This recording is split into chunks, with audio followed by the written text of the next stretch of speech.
Today I'm going to talk about truth. This is a topic that has eluded me for a very, very long time. And it's taken me a lifetime to finally sort out. When you look up truth in the dictionary, there are two definitions. Now, that's kind of bothered me for a while.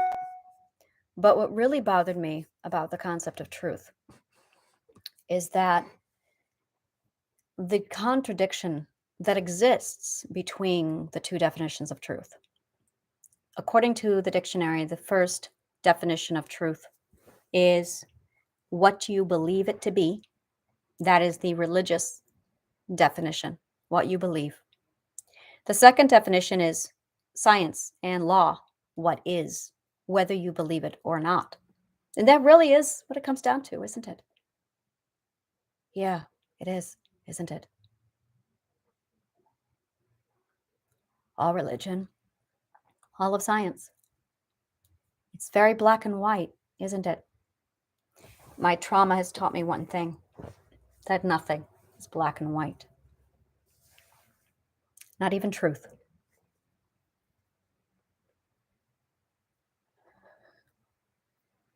Scientists accumulate evidence to support and back it up. Religion falls to the intuition, which they label often as faith. Intuition versus logic. The logic that scientists pull from is actually the cognitive core, your beliefs and your ethics. And they use scientific fact to back it up, to make a stable belief that you can then insert into the cognitive core, which is then accepted. Meanwhile, religion, spirituality, screams faith, which again falls to intuition. I used to be very strongly on the faith aspect. The first 15 years of my life, I was on the faith aspect. And then from 15 and on, right after I started studying philosophy, I fell onto the science side, and I've been on the science side ever since. Until today. So what is truth?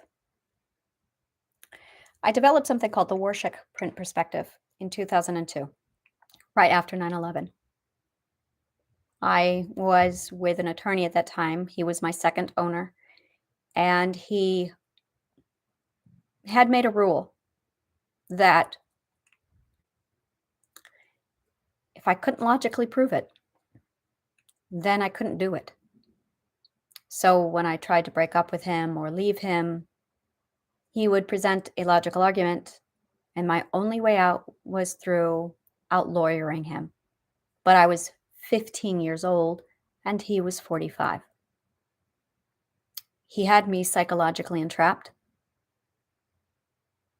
For a long time, I was under Stockholm Syndrome. It took me a long time to realize that. I kept thinking, what's wrong with me? And that was part of the questions that I needed answered to understand and to process. To understand and to process. This is what we're all doing here, is trying to understand so we can process. There is a huge war going on with everyone right now. It's a war for what we believe. It's a war for our perspective. Because if you don't believe what you believe, if you don't live to support what you believe, then your abusers can hijack your belief. They can hijack your subconsciousness. They can hijack your perspective and take you over here with it. And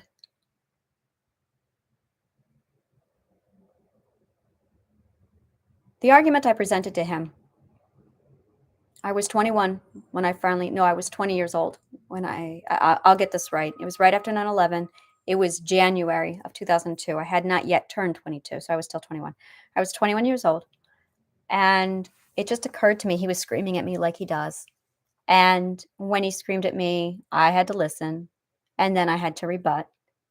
And at this point, he had conditioned logical fallacy into me, or logic, so deeply that logical fallacy was actually a PTSD trigger for me. So when I am exposed to logical fallacy, my old PTSD system screams. It is my first and strongest trigger, and it's still with me to this day. So he screamed at me, and I listened. And while he was screaming, I realized that whatever it was he was saying was information that he could only take in through his five senses: sight, sound, taste, touch, smell. There's a catch. I knew that the man was colorblind. And I thought about this while he screamed at me.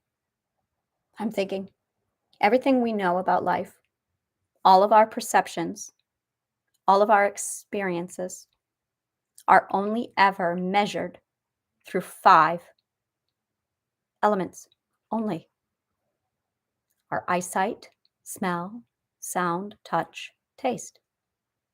Only. And if those things can be altered, if we can lose our scent of smell, if our scent of smell is on a spectrum, if our taste is on a spectrum, if our hearing and our eyesight and our touch is all on a spectrum, instantly, all of the data we receive is no longer fact. It's opinion.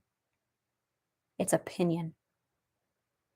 And I said to him, all the information that you receive is only information based off of your experience, which is data you collect off of your five senses. And because the five senses are not identical from one person to the next, they are your opinion. And I am over here on my little pillar, experiencing life only through my five senses. And I can only ever perceive the world and experience it through my five senses.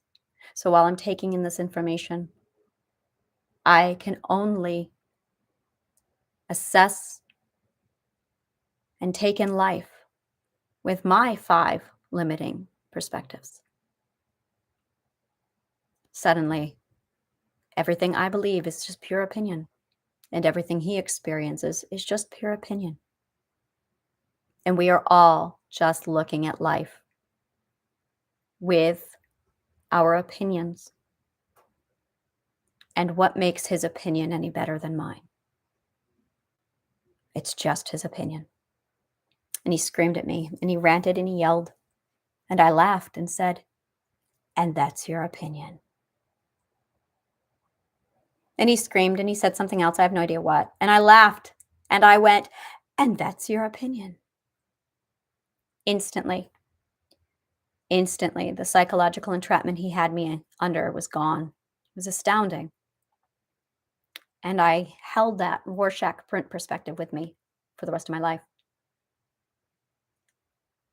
But what if we are all just standing on pillars, looking at life through a Rorschach print? The Rorschach prints are beliefs, false beliefs that we're all looking at life through. So if someone comes along and puts a Rorschach print in front of my face, so I have to see my perspective now through their filter of religion or their filter of their belief. It's going to alter and skew, and it's going to change my ability to perceive properly. And when I was mentally healing myself, there were days where I felt like I was just eliminating these filters of the Rorschach print that were being forced in front of my face, forced by my parents. You see, that is what a belief is. It's a Rorschach print perspective. Are you looking at truth? Are you looking at your perspective unfiltered? Or are you looking at it through the perspective of somebody else? That was the core to the Rorschach print perspective. And there's more. There's so much more. So then when you get into a court of law and you're standing on there on the stand and they're all screaming about what did or didn't happen, and we're all arguing about the ethics, it's really just two people, the defendant and the prosecutor, each with their own perspective. And they're both screaming at each other, presenting all of the information based off of their opinions. And while all of this is happening and taking place, you have people watching, taking in both sides of the perspective, trying to determine which one is right. Not right or wrong in the sense of truth, but right or wrong in the sense of what's ethical. And a defense attorney and a prosecuting attorney, their job is not to find the truth. That's where the system fails us. Their job is to rattle your perspective on stand, to show the jury that your perspective is an unreliable perspective. So if you stand on a stand and you give your perspective and it changes, that means you're not reliable. But if you are steadfast because it's truth, because it's not wavering, then the jury is more likely to agree with you. And the attorney's job is just to rattle you, to shake your subconsciousness away from your identity. But if you can hold steadfast to what you believe and don't let others taint it, that's what you're really up against. Now I'm back to the question of what is truth. When I studied psychology and I maxed out my knowledge with it and I was still suffering, I would pull out my books and I would research more. And I figured out cognitive dissonance and I figured out the imbalance and I figured out did and I figured out everything. And I still had pain. I was still suffering. I was still struggling with my beliefs. And I knew, oh, right there's the toxic belief. There's the limiting belief. This is the limiting belief that's immediately uprising my whole alignment for my cognitive core, preventing me from making a proper perspective so that I can't see my truth. What if truth is something that actually belongs to each one of us? What if truth is not something that we all can sit down and agree on? It's not something that's set in stone. What if, really, life is about us respecting that truth is not a fact to be found? It is an opinion. An opinion. So to the scientists, I would say, you can try all you want, and I get it. I get it. You are the kind of people who need logic. I'm the same way. You need logic. You need hardcore fact. You need to have no logical fallacy to process a belief. I get it. I'm one of you. And to those who are religious or spiritual, they fall to their intuition. And boy, do I understand that. Because I was one of them. Because I survived off of my intuition. When I was at my worst in the trauma, I escaped to moonlight dancing, rain, in the forest, and it kept me sane. And my coping style is education. I was both. I needed both. I could not side with just science because my intuition pulled me toward the trees and the nature. And I could not side with spirituality because my cognitive core requires hardcore logic. So for me, whenever I went one extreme or the other, there was a part of me that screamed in pain. If I went to my full science, my intuition screamed. And when I went to full intuition and I walked into the ethereal planes, my cognitive core screamed, "Where's the logic in this?" And then I went to this Native American healing ceremony the other day. And I listened. It was amazing. It was literally like stepping into a different vibrational frequency. And there was this man there who gave his opinion on religion. And I will not use the words right or wrong anymore. I will not use the words right or wrong. Right and wrong is about ethics, not about beliefs. There's a difference. There is a big difference. No, what he was talking about was beliefs. And that, I think, is where everyone is getting this wrong, is because right and wrong is ethics. When you sit down and you study philosophy, which is a whole branch of the philosophy and the study of morality and ethics, that's actually a branch of philosophy. That's where we dive into the world of right and wrong. Is it right to kill someone?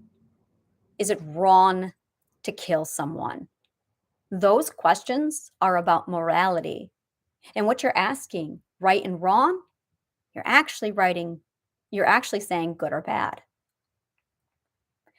Somewhere along the line, people forgot that right and wrong only applies to ethics and has no business in the world of belief.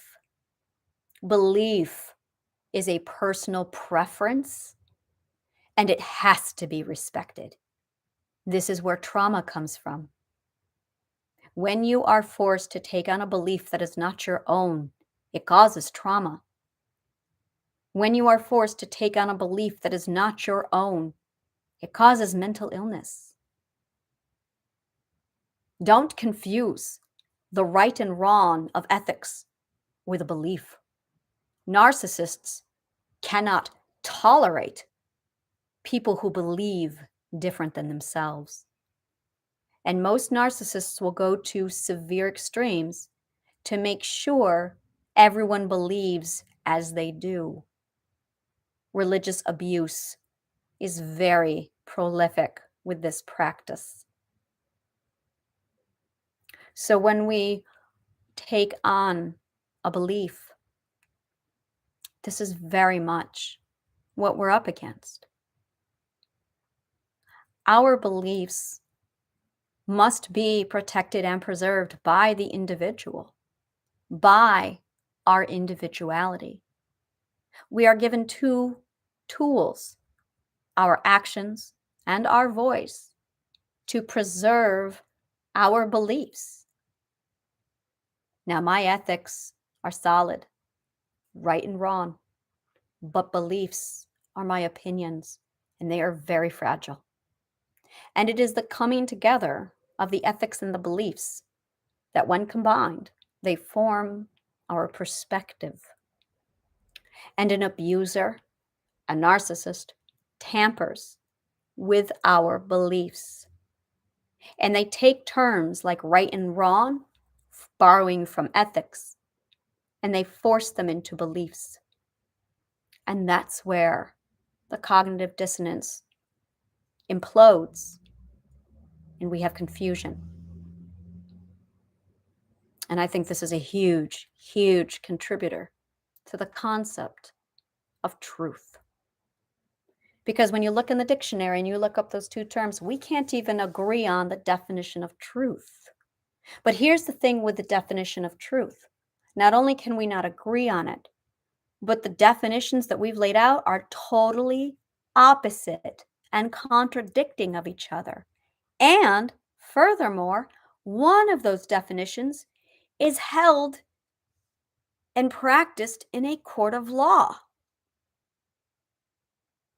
which tells me the severity and the importance of truth. So why can't we figure this out and get it right? This is a big logical fallacy in humans' thinking. Truth is not fact, scientists. And truth is not your religion and your faith, spiritual ones.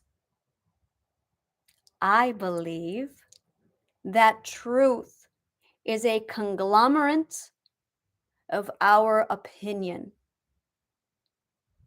and that truth is not one big identified answer out there that we all have to perceive, but instead, truth is inside each one of us, so that I have a truth, and he has a truth, and she has a truth, and they have a truth. And we need to start respecting each other's truths. And I think that is where we all keep getting it wrong. This is me now sitting down and going over my feelings and checking my logical fallacy PTSD trigger. And my system is purring, which tells me, according to my system, that I'm correct. According to my system. And that, I think, is where, with all the research I've done, this is the spectrum. This is the spectrum. We all have a spectrum on right and wrong. We all have a spectrum on what is and what isn't. We all have a spectrum on what did happen and didn't happen. And damage occurs to our minds when we default to somebody else's belief system, especially if you are a leader. And it's not living in balance with another person. It's living in balance within ourselves. You know, it's funny.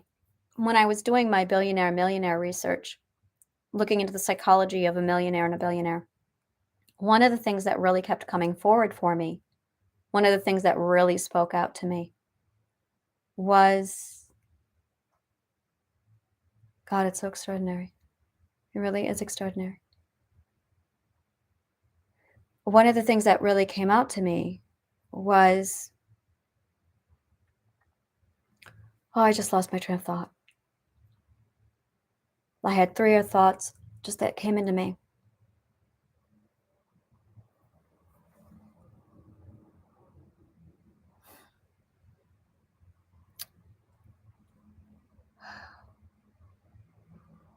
This is where I wish I had an audience and they could remind me, but that's okay. 22 minutes, it'll come to me. I'm just taking it all in, this perspective. I feel like we're all just trying to figure out the same question. I feel like we're all just fighting over whose perspective is right. And that's the problem. There is never going to be a right or a wrong. The answer is respecting the difference in our beliefs. That's the difference. It's going to be in respecting the beliefs of another person. We all were given this societal belief that there is the right truth out there. And there has been this 8,000 plus year long pursuit of truth. I'm going to write that down. Pursuit of truth, because that's really what it is. It is this, and we've taken signs. You've got science over here going, this is the way. And you have religions over here going, this is the way, this is the way, this is the way, this is the way, this is the way. And I'm the one who's standing back from both of them going, people, you are pursuing something that's inside of you, that's an opinion. And I can prove it. Because at the end of the day, scientists are reading and collecting all of this data and material. Yes, they have machines that can measure ABC. Yes, absolutely. I believe that there is an energy pool, a frequency that encompasses us all. I believe that that is what science is measuring. Good job, science. I believe that physicists and quantum physics is the study of that massive energy pool. I believe that every religion and spiritual person in the world has tapped into that energy pool, and they're feeding off of it, and they can feel it when you're inspired by a prayer, or you're motivated and you're overwhelmed with Christ's love, or you feel that the gods or the angels are talking to you. Well, congratulations, that's your intuition, and you've tapped into the energy pool. That's it. That is the universe. And we're all going to feel it differently. We're all going to perceive it differently. And that's where I felt when I stepped into the Native American ceremony. I am from the Celtic ceremonies. I'm from the Celtic frequency. Imagine we all exist in a frequency. And science and physicists are measuring this now, and there's bioenergetics happening where they're going, everything has a frequency to it. Everything has a frequency to it. Sound has a frequency to it. Notes have a frequency to it. We have our own frequency. Not we as in the human race. I mean, you have your frequency and I have mine. Oh, and this makes such perfect, blissful sense to me. This makes so much sense. So I live by one vibrational frequency, as do each and every one of us. And this frequency is what I am tuned into. And my frequency is, well, I'm trying to figure out where it's located. It's definitely sourced in Ireland. I can definitely feel that energy. And I'm like, oh, I relate to that energy. So everything Irish, everything Celtic, I go, that's my energy. And maybe it's my DNA. Maybe it's, I can hypothesize for ages why I'm linked into that. My roots, my heritage are very much English and German, and Celtic and Scottish and Irish. But when you sit down and you look at the map, it all points from that same conglomerate. So more and more, I feel that Irish energy just connect, and oh, it feels so good. Every time I see an Irish rune, every time I see Irish grass, my whole body just purrs like home, home. Because that's my frequency, and that's where my frequency comes from. Last night, Sunday, I stepped into the Native American frequency, and it was jarring.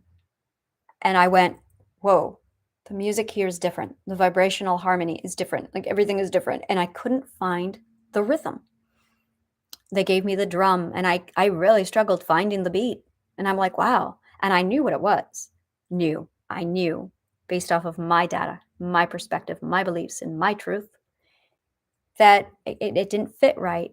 And I knew what it was right away. I went, oh, this is just a different frequency. I am not used to this frequency. And then I heard this man talk about his beliefs and his opinions on his religion. And my whole system screamed, oh, he's so wrong. But I respected. I kept my mouth shut. I listened. And I thought instead, that is his perspective. That is his experience of the world. Who the hell am I to tell him what his experiences are? How dare I? That may very well be his experience. It's not mine. Interesting. My experience is ABC, while his experience is XYZ. Interesting. I am definitely not at home here. I am definitely a visitor. And I'm going to respect this culture and keep my mouth shut. And I did. And it allowed me to explore this different frequency. And while I took in this other frequency, I thought, what if we all share the same energy pool? And scientists are mad in their laboratories studying it and poking at it.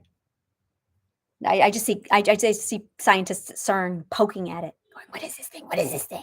Let's measure it. Because that's how they function. Those are the people who function that way. I gotta love those people. Let's poke at it. Let's poke at it. Let's see what it does. So they're over there poking at the energy field. Poke away, people. Poke away. They got to test it. They got to put it in bottles. They got to measure it. They got to cook it. All right, you go do your thing. Over here, we got religious people trying to figure it out also through theories and philosophy and psychology, and they're all putting all their information together. And you have Native Americans hypothesizing the frequency that they're picking up on. And over in Ireland, you have my people picking up the frequency going, I think it's this. Yeah, I think it's this. And then just a little ways over, you have Old Norse and the Sami picking it up, going, no, I think it's this. Let's go down over to India. And in India, they're going, we got the answers. For us here, this is the frequency. Yeah. And in Japan, and in Tibet, and in China, and in South America, and in Mexico, and in Rome, in Europe, all the frequencies are different. And then you've got people in America and all over the world going, the frequency my parents told me doesn't quite set right with me. No. Christianity does not fit with me. I'm not of that frequency. I think for me, and what we're doing is we're actually looking for the pocket of the world that actually fits our frequency, which is why some people travel the world and they taste all the frequencies and they love all the frequencies. They're like, all the frequencies. If you were that person, I'd love to speak to you because I have so many questions. I cannot dabble in all the different frequencies. Now, my solid frequency is in Ireland. Oh, I can feel that one. And I don't mean New Ireland. I mean old Ireland. I mean the Druid. That's how old I'm talking. Not Druidic. Druid.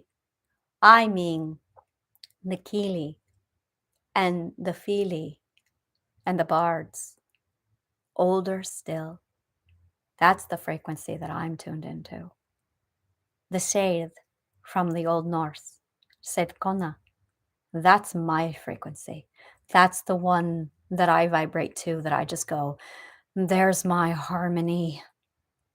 And every now and then I pick up something from Japan and the Buddha, and I go, that's related. I can't explain it. But for me, it's like the note, it's like, okay, for those of you who understand music, this is for you. Everyone else, be patient or study music theory. It's like I'm the tonic. And when I synchronize over there with a median, I can feel it. And then you put me over there with Japan and I can feel the dominant. And when we combine the tonic, the median, and the dominant, we have a chord. And it fits, but it's not quite the same. But we're of the same modal harmony. That's what it feels like to me. That's why I was supposed to study music. That's what it feels like to me.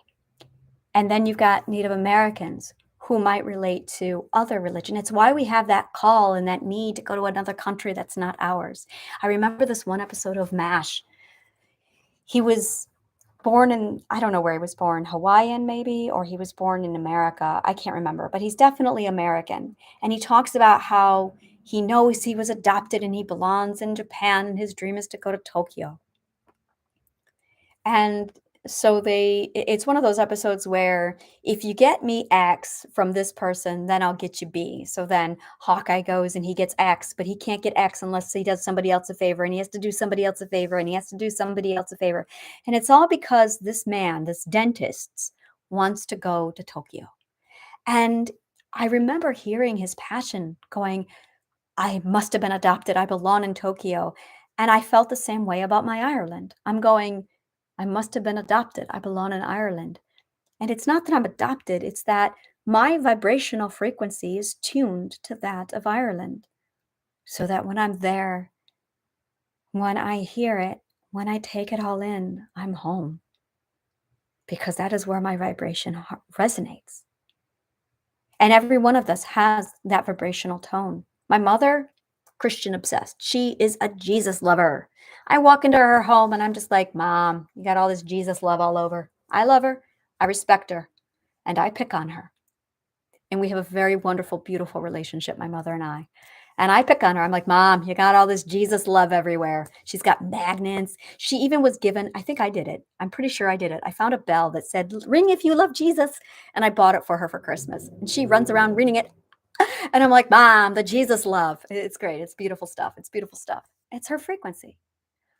There it is. It's just her frequency. It works for her. And just like that, I found a whole nother respect for my mom. It works for her. That's her frequency. And there's this war going on over whose frequency is right. And it's like we're at the Modern Museum of Art. And you've got this person, a man, and he's sitting there looking at Picasso, and his back is turned to Monet. And there's a woman, and her back is turned from the Picasso, and she's looking at Monet. And the man looking at Picasso goes, "This is crap. I hate this crap. It's disgusting." And the woman is looking at Monet going, "What do you mean? This is beautiful. Oh, this is so beautiful. What do you mean it's beautiful? It's crap." And their backs are to each other, and they don't see what the other person is seeing. Now, before we continue, I like Picasso, and there's a lot of people out there who love Picasso. So, I also really love Monet, and I relate and resonate far more with Monet. I really resonate with Van Gogh, just for clarity here. This is not to diss Picasso or the Picasso haters or the Picasso lovers of the world. It's an example. But I feel like that's what we're doing. India's over there in their culture, resonating on that frequency, going Shiva, Vishnu, Brahma. And you have Christians in America going God and Christ. And you don't understand each other. And I'm going, well, you're at a different point in the energy pool. You're experiencing another corner of the energy pool. Scientists are over there in CERN poking at it. What makes you think that the energy pool over there is the same that's what's over here, that's the same that's over there? Respect, people. Respect. Because all we've got is those 5 little senses. And this is how beliefs work. A belief is an accumulation of your experience and no one else's. No one else's. Period. No one else's. And no one has a right to take that away from you. And no one has a right to come in and tell you, "Oh, narcissists are not going to like this. Narcissists do not want you to hear this." No one has the right to come in and tell you what your beliefs are. You feel like it's cold? Well, guess what? For you and your body and your meter, it's cold. You feel it's hot? Well, guess what? With your metric, it's hot. You've got a system that works. We all have systems that work. Don't let anyone take that away from you. Don't ever let anyone take your belief away from you. When that's it, that's what we're all arguing about. A pursuit of truth. We're not looking for happiness. We're looking for who's right and who's wrong. We all want that validation. And that's not how it works. That's not what you're going to get. Because that's not where happiness comes from. Happiness does not come from your pursuit of truth. Happiness does not come from who's right and who's wrong. Happiness comes from gratitude. Happiness and gratitude are synonyms, which is why we say, "I am happy for," or "I am grateful for," because they're synonyms, because they mean the same thing. And truth, I think the definition that's in the dictionary is currently incorrect. Both of them. And I think they're both right. Truth is what we feel. No, I got to think about this. If I had to define truth, the definition of truth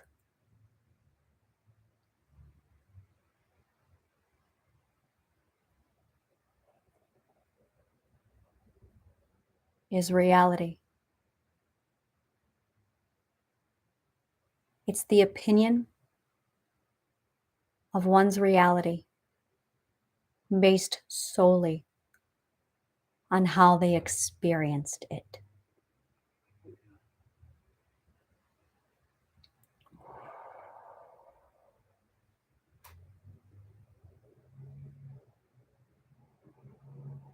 It is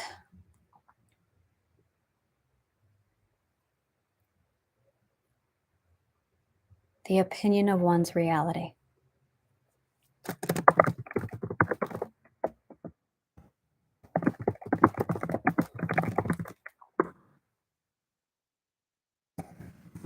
Based solely on how one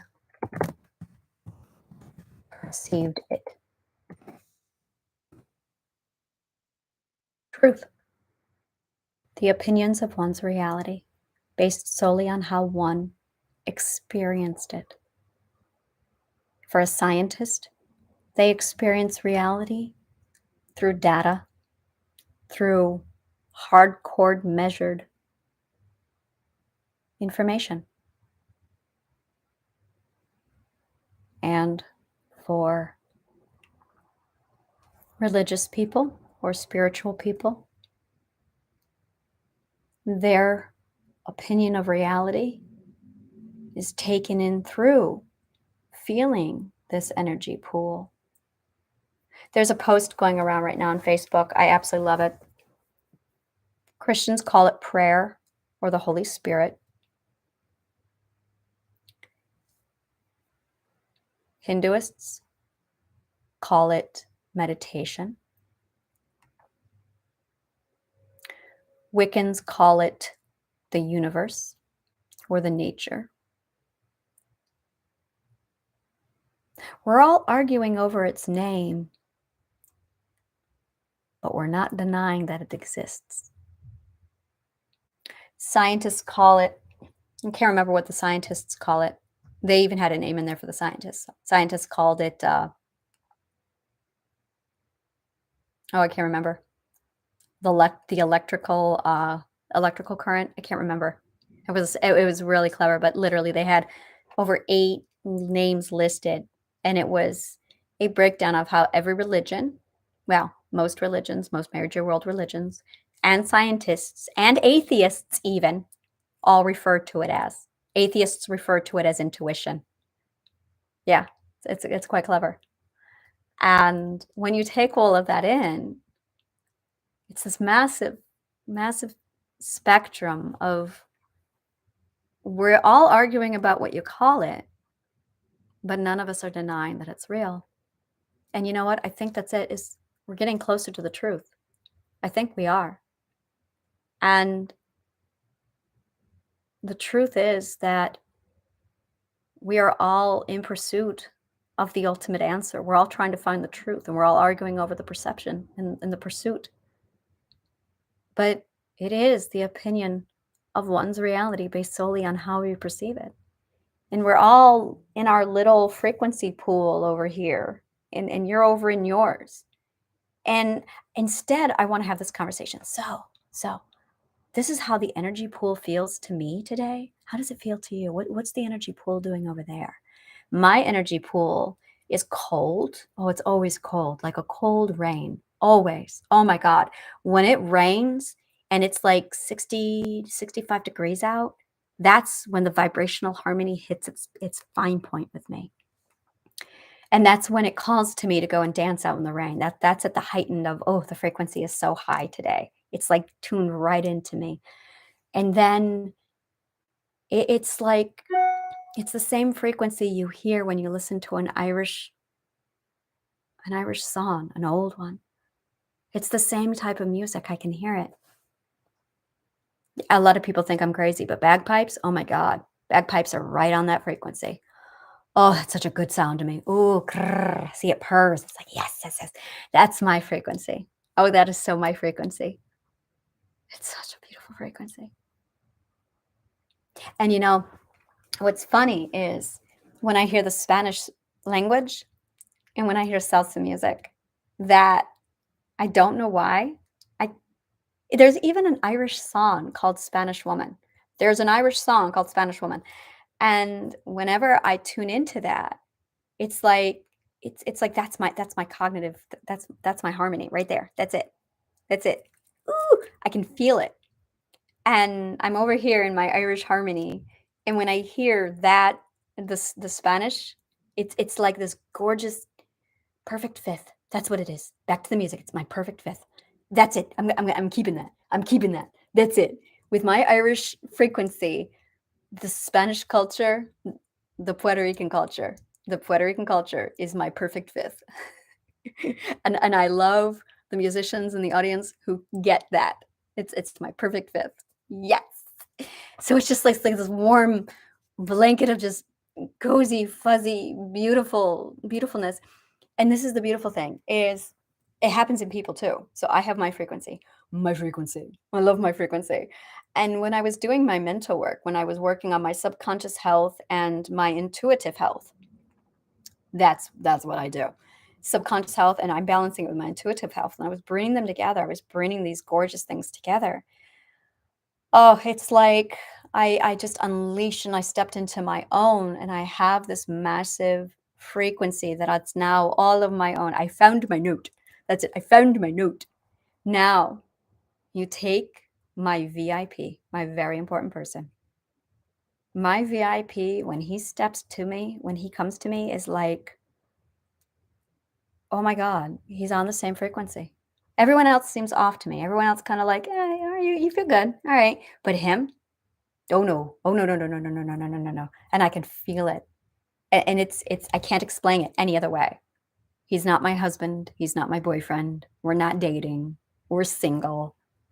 But boy, is he on my frequency. And when he comes together, it's like this addictive happiness of just he's my perfect fifth. There, that's what I'm calling him from now on. He's my perfect fifth. It's it. That's how I understand it.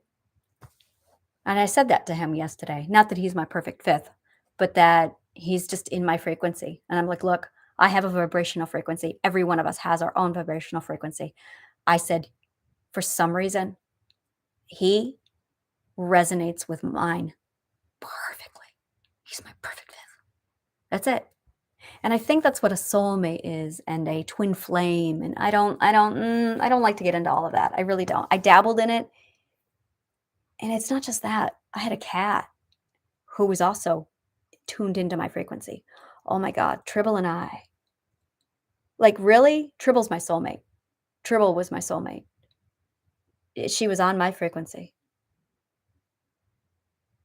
She was on my frequency then. If I had her now, I don't think she would be on my frequency anymore. But I have this person, my VIP, who's very much my perfect fifth. And it's just this, it just feels so good. And there's no mental illness in my head anymore. So I can't even go, well, that's codependency. It's not there. It's just not there anymore. It's like we got to the other side and the mental illness isn't there anymore. And it's just this vibrational frequency. Now, when you take somebody who's mentally ill, who's really sick, and then you put them with their perfect fifth, they do this. And it's like, okay, let's get the mental health off of you. Let's align your cognitive core. Good. Let's align the cognitive core. Let's increase your vibrational frequency. We're going to increase your intuitive health.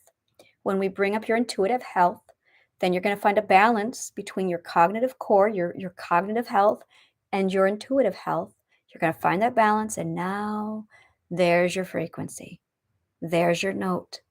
Now bring people in. Which ones are matching to your harmony? And that is balance. That is balance. That is the vibrational harmony. And I think once we get to that point with truth, where we start to respect this, where we start to understand it, where we start to realize, oh, so Hinduism is just how India interprets the vibrational frequency from the energy pool. That's their interpretation of it. Our culture is just an interpretation of the vibrational frequency from that corner of the energy pool. So that the Irish culture is the interpretation over there, and the Japanese culture and the Chinese culture are their interpretations over there, and the Native Americans have their interpretation over there. And sometimes, like the Native American and the Norwegian, the Sami, they vibrate very similarly, but they're not the same. And even then, you have Native American. You have Native American who are in New York, and then you have Native American who are near Mexico, and then you got Native American who are up in Alaska. Completely different vibrational frequencies because they're taking in a different corner of the energy pool. In the meantime, there's scientists over at CERN just poking at it and playing with it and measuring it. I really love these people, by the way. Like these people, the one who are at CERN going, what is it? What does it do? What is it? Let's stretch it. Let's play with it. Let's put it in a box. I love those people. I love those people. Those are scientists. Those are my people. Well, they're all my people. Like that's how I feel it. Is I'm very much going, yeah, you go over there and you poke the energy pool. Like tell us what you find out about it. Because that's just how they have to process data in their cognitive core. Yeah, you go poke at it, people. Yeah, you poke at it. In the meantime, I'm gonna wallow in my Irish energy and just hum. And every now and then I'm gonna go over there and dabble in Puerto Rican energy and be like, yes, yes, yes, yes, yes. And bring that in because that's my perfect fifth. Yes. That's my perfect fifth. And there is the harmony. And there is the peace.